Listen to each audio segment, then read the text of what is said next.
So Ledger, the biggest brand of hardware wallets, just announced their brand new device called the Stax. And as someone who makes a lot of content about their devices, I know their ins and outs like the back of my hand. Wait, how long has that mole been there? Nah, for real, this wasn't a video I was planning on making, but a lot of you guys have asked me about the Stax, so I'm here to answer your questions. Should you buy the Ledger Stax?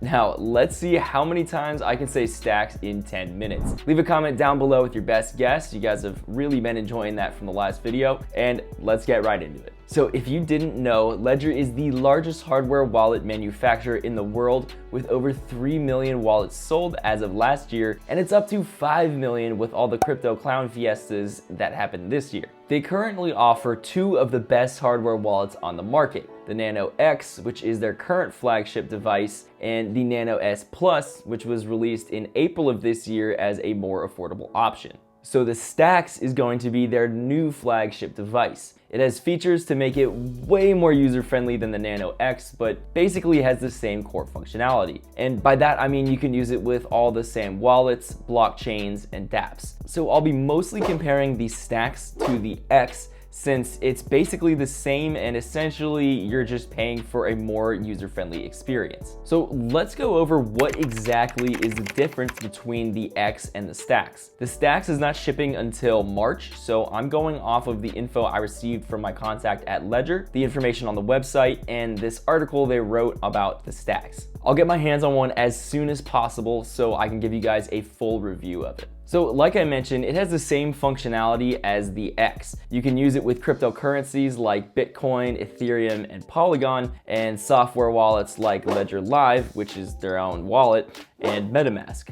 It also has Bluetooth so that you can connect it to your phone and use a lot of the mobile versions of those wallets. Quick note that it currently doesn't work with MetaMask Mobile yet, but that should be coming out very soon. So both the Stax and the X both work on Mac and Windows, as well as iPhones and Androids. The biggest improvement, in my opinion, is the touchscreen. The main sticking point for the X that most people have is the small screen, which makes using it pretty difficult, especially when you're setting it up and you have to enter in a 24-word seed phrase using only these two tiny buttons here. That whole process is made so much easier with the Stax because now you can just type that info in using an on-screen keyboard, just like texting on your smartphone. The screen on the Stax is a pretty decent size at 3.7 inches.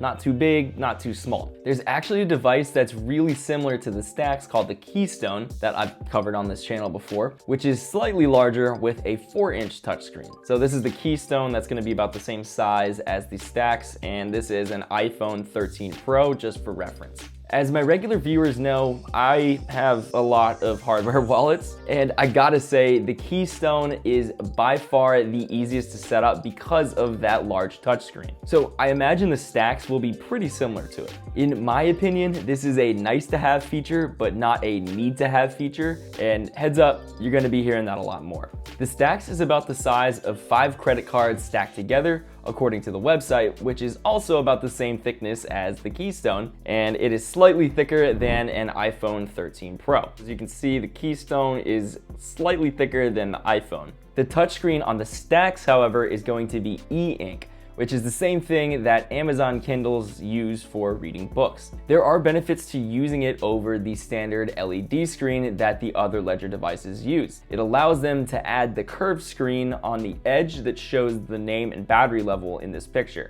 which is cool for sure, but it's not a 100% necessary feature when you can just take a second to look at the front screen. Again, it's nice to have, but not need to have. Another benefit of an e-ink screen is the very low power consumption compared to an LED screen, so the battery can last for several months without having to charge it. The screen can also stay on that whole time, which is pretty incredible. But again, you don't really need the screen to be on all the time, since again, you can just take a second to tap it and turn it on anyways. Plus, most of the time, these things will be stored in a safe, in a drawer, or in a protective case where you probably wouldn't be able to see it anyway. So here's a common question I've already received.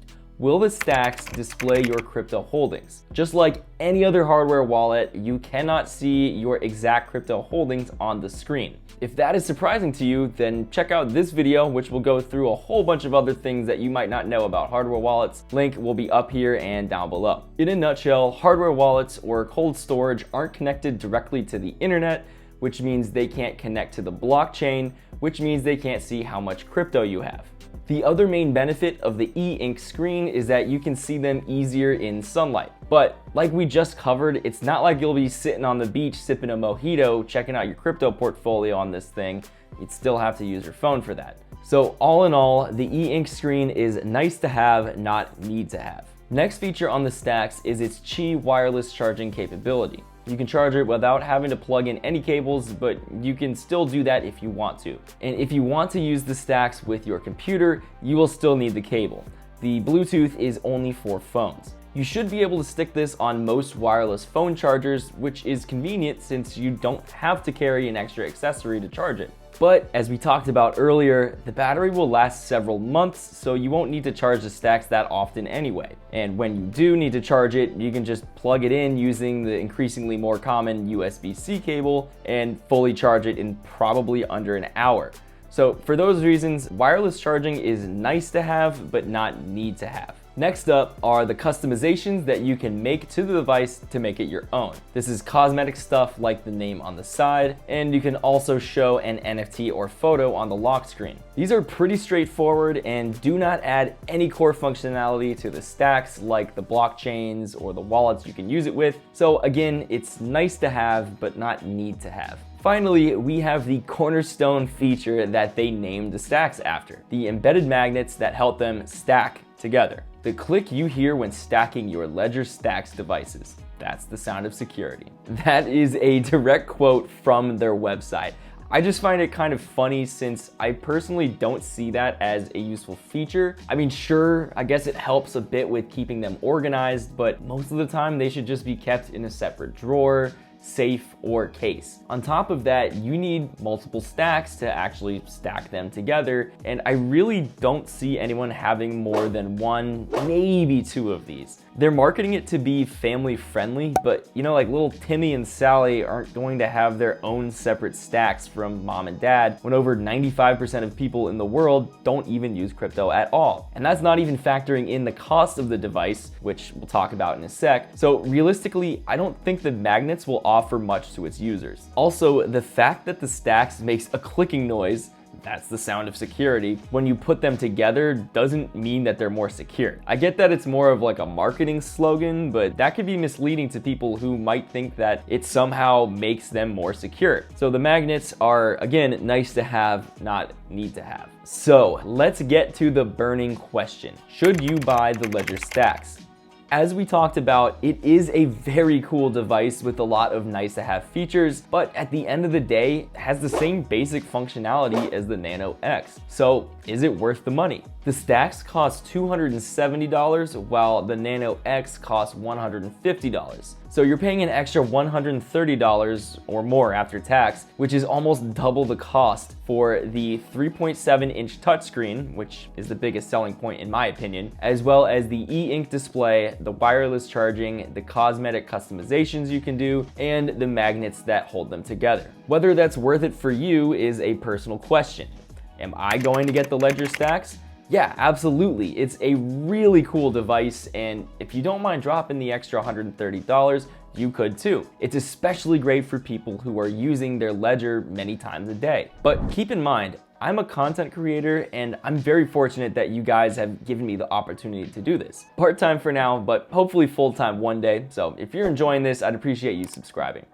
Anyway, to be totally honest with you guys, Ledger will either send me a Stax for free, or I can outright buy one, claim it as a business expense for my YouTube channel, and use it to create content, which will more than make up for the cost of it. So the price really doesn't affect me that much. However, I'm putting myself in someone else's shoes, maybe someone that has to pay full price and is on a budget. In that case, I would stick with the X since you still get the same core functionality, and just take the $130 that you save and go invest it in Doge Elon cum Rocket Coin. I'm totally kidding, please don't do that. And if you're really on a budget, then the S Plus is only $80 compared to the $270 for the Stax, and you're only missing out on the Bluetooth functionality for iPhones. So you can save almost $200 and invest it however you want. So that's it. Those are my thoughts about the Ledger Stax. Let me know what you think about it, if you're going to buy it, or how many times I said Stax in this video. Thank you so much for watching. If this helped you, leave a like to help get this useful information out there. Stay safe, and I'll catch you in the next one. Take it easy.